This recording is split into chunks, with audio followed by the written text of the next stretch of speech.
Good morning प्यारे बच्चों question number 7 में चल रहे हैं।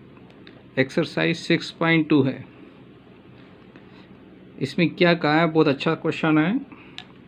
Using theorem prove that, using theorem मतलब बीपीटी पढ़ रहे हैं हम, तो ये इसका मतलब यहाँ बीपीटी से prove that a line drawn through the mid point of one side. Mid point का मतलब ये डी इसका बीचों बीच का पॉइंट है, मिड पॉइंट है, यानी ए डी बराबर डी बी हो गया इसका मतलब।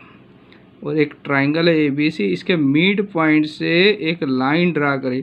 One side of a triangle parallel to another side, यानी यहाँ से एक लाइन ड्रा करो जो इसकी किसी दूसरी साइड जो है यहाँ से इसके पैरेलल है। यानी ये डी ई जो है किसके पैरेलल दिया है हमको, बी सी के। ये दोनों लाइन पैरेलल दी, और एक और चीज़ दी, डी क्या है, मिड पॉइंट है। तो बहुत इजी क्वेश्चन हो गया। ये डी मिड पॉइंट है, तो देखिए मिड पॉइंट है तो हम इसको क्या मान सकते हैं, इसका रेशो ये x मान लिया है, तो ये x भाग है, तो ये भी यानी दोनों बराबर भाग है, तो दोनों x हो गए प्यारे बच्चों। ठीक है, ये मिड पॉइंट हो गया। यहाँ तक समझ में आया आपको। और ये लाइन इसके पैरेलल दी, एल लाइन ड्रा करी जो इसके, तो एल कहाँ पे काट रही, ई पे। तो अब क्या कह रहा है, bisect the third side. Third side यानी इस लाइन को बाइसेक्ट कर रही, बाइसेक्ट कर रही यानी लाना है ए ई बराबर ई सी। आपको क्या लाना, ए ई इज इक्वल टू ई सी, यानी ई को मिड पॉइंट लाना है आपको, समझ गए ना। तो हमको क्या दिया है, देखो एक तो दिया है कि किसी ट्राइंगल में डी मिड पॉइंट है, डी मिड पॉइंट है तो A D equal to D B हो गया, इसको एक्स मान लिया प्यारे बच्चों। फिर क्या कह रहा है, ये लाइन इसके पैरेलल है, डी ई पैरेलल है बी सी, तो हमने लिख दिया लाइन एल पैरेलल है B C. L parallel means D E parallel है बी सी। तो कोई भी दो लाइन किसी ट्राइंगल में पैरेलल होती है तो क्या है, यूजिंग थ्योरम लिखा, और हम भी जानते हैं दो लाइन पैरेलल होती है तो कौन सी थ्योरम लगाते हैं, बीपीटी। तो अब हम यहाँ लिखेंगे by BPT theorem. So therefore by BPT क्या हो जाएगा, D E parallel B C. D E parallel B C है तो रेशो बराबर हो गया A D upon D B. तो यहाँ से क्या लिख देंगे, this implies A D upon D B. बहुत सरल सरल सवाल है बच्चों, सिर्फ आप पढ़ के आराम से कर सकते हैं इनको। अब आपको इतनी प्रैक्टिस हो गई है। तो A D upon D B, ये दो लाइन पैरेलल है तो ये रेशो बटे ये बराबर ये रेशो बटे ये, तो क्या आ जाएगा, ए ई बटे ई सी। और हमने क्या मान रखा इन दोनों को, ए डी और डी बी को क्या मान रखा, एक्स। तो एक्स बटे एक्स बराबर ए ई बटे ई सी। तो यहाँ से क्या हो गया प्यारे बच्चों, x से x कैंसिल हो गया, तो क्या आ गया, 1 आ गया यहाँ पर। तो ए ई अपान ई सी, तो ई सी इधर चला गया, क्रॉस मल्टीप्लाई कर दिया, तो दिस इम्प्लाइज क्या आ गया, ई सी इज इक्वल टू ए ई। क्या आ गया, ई सी और ए ई बराबर आ गया, बराबर आ गया, इसका मतलब ई क्या हो गया, so this implies E is the mid point of A C. तो क्या यहाँ लिख देंगे, hence E is the mid point of A C. यही लाना था आपको, प्रूव हो गया है ना ये। ठीक है बच्चों, तो यहाँ फिर से एक बार देख लो, उसने क्या कहा कि एक ट्राइंगल है जिसमें एक साइड पे डी मिड पॉइंट है और डी से एक लाइन पैरेलल दूसरी साइड के पैरेलल लाइन ड्रा कर दिया आपने, और जहाँ तीसरी साइड पे ये काट रहा है ये ई मिड पॉइंट प्रूव करना है इसका। तो ये लाना है ए ई अपान ई सी लाना है। तो डी मिड पॉइंट है तो इसका मतलब ए डी बराबर डी बी हुआ, तो ए डी बराबर डी बी को एक्स एक्स मान लिया हमने। अब ये दोनों लाइन पैरेलल है प्यारे बच्चों, तो बीपीटी लग गई यहाँ से, तो रेशो बराबर हो गया इनका, तो ये रेशो बराबर लिख दिया। अब ये दोनों बराबर है तो एक्स एक्स है तो कैंसिल होके 1 हो गया, तो ई सी यहाँ चला गया, तो ई सी बराबर ए ई आ गया, तो ई सी इजकल टू ए ई आ गया प्यारे बच्चों। यहाँ से ये लाइन ए ई और ई सी दोनों बराबर आ गई, तो तो यहाँ से क्या हो गया, ई मिड पॉइंट हो गया आपका। तो इसका मतलब E is the mid point of A C. तो यहाँ पर हमारा ये प्रूव हुआ। प्यारे बच्चों 6.2 का क्वेश्चन नंबर 8 बहुत इंटरेस्टिंग क्वेश्चन है, आपको अच्छा लगेगा हल करके।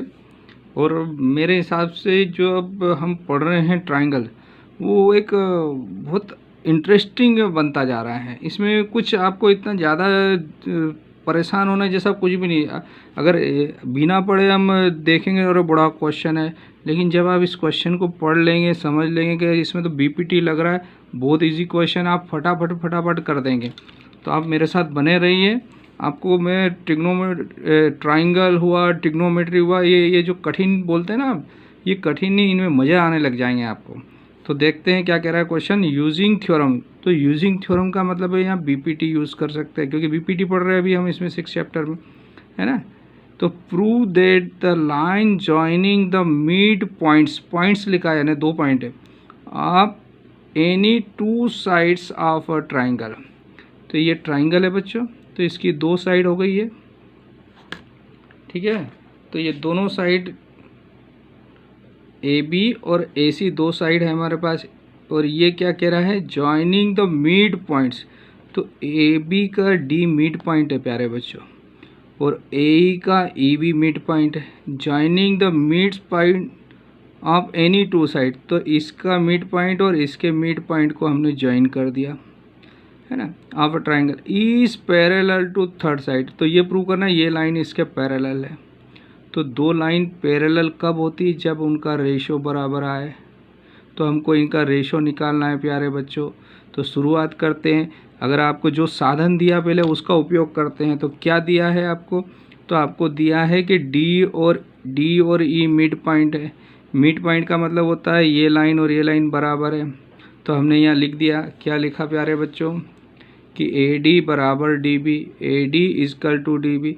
ये कुछ लेंथ हो सकती है इसकी, तो हमने अभी x मान ली है, ये x हो गई। ऐसे ही ये ई भी मिड पॉइंट है, तो इसकी भी लेंथ क्या मान लिया हमने, ये दोनों बराबर है।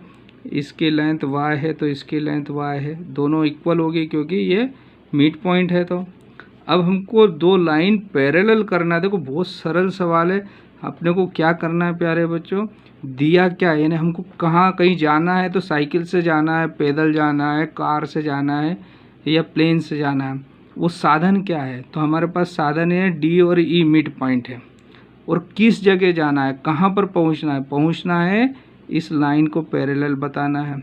तो पैरेलल कब होती है, जब रेशो बराबर होता है ना। तो बीपीटी से रेशो बराबर निकालना पड़ेगा हमको। तो रेशो देखते हैं क्या आ रहा है, तो ये दोनों बराबर आ गया। सो देयरफॉर, है ना, रेशो निकाल रहे हैं हम। तो A D upon D B, तो A D upon D B दोनों है एक्स अपान एक्स। तो ये कितना आ गया, कैंसिल होके कितना आ गया, 1 आ गया, ठीक। नंबर 1। एंड इधर का रेशो भी निकालो, ए ई अपान ए सी, ये है y अपान y, ये भी कितना आ गया प्यारे बच्चों, 1 आ गया। नंबर 2, तो ये दोनों का रेशो 1 है, इसका मतलब ये दोनों इक्वल है। तो ये दोनों इक्वल है, तो हमने लिख दिया फ्रॉम 1 and 2 क्या मिल गया, तो हमको ये मिल गया प्यारे बच्चों कि A D upon D B बराबर आ गया ए ई अपान ई सी। तो इधर फिगर में देखो क्या आ गया, A D upon D B बराबर आ गया ए ई अपान ई सी। जब ये रेशो बराबर हो तो लाइन पैरेलल होती है, तो इसको कन्वर्स ऑफ बीपीटी बोलेंगे। तो यहाँ लिख देंगे सो देयरफॉर बाय कन्वर्स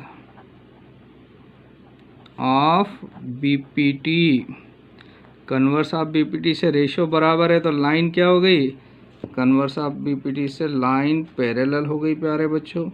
तो D E parallel to B C आ गया, और यही प्रूव करना था। तो आपका प्रूव हो गया ये वाला, समझ गया होगा ना प्यारे बच्चों। उसने डी और ई मिड पॉइंट दिया, तो मिड पॉइंट का मतलब होता है बीच वाला पॉइंट है, तो दोनों तरफ रेशो बराबर है। तो ये रेशो हमने निकाला तो 1:1 रेशो आ गया प्यारा। तो ये दोनों क्या है, इक्वल हो गया। तो कन्वर्स ऑफ बीपीटी से लाइन पैरेलल हो गई। Okay, thank you.